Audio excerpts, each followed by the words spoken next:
नमस्कार मित्रांनो, मी तुमचा मित्र मनोज भाई सावळे. मित्रांनो, हा वरला व्हिडिओ बघा.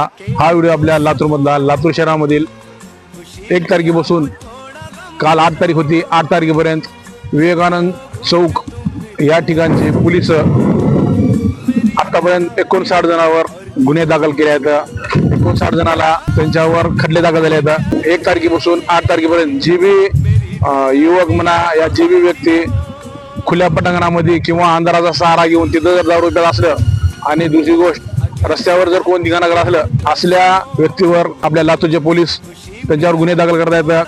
म्हणून मित्रांनो, गुन्हे दाखल करायचं कारण की आतापर्यंत लातूर शहरामध्ये असं दारू पिऊन एका ठिकाणी येऊन दारू पिऊन थोडा किरकोळ भांडणं करून त्या भांडणाचं रूपांतर मर्डरमध्ये होत आहे, खून करत येतं. त्यामुळं पोलीस प्रशासनानं ह्या गुन्ह्याला कुठं तर आळा बसावा म्हणून ज्या बी ठिकाणी ग्राउंड आहे त्या ग्राउंडवर जर कोण संध्याकाळी अंधाराचा सहारा घेऊन दारू पित असलं तर त्यांच्यावर गुन्हे दाखल करायचा.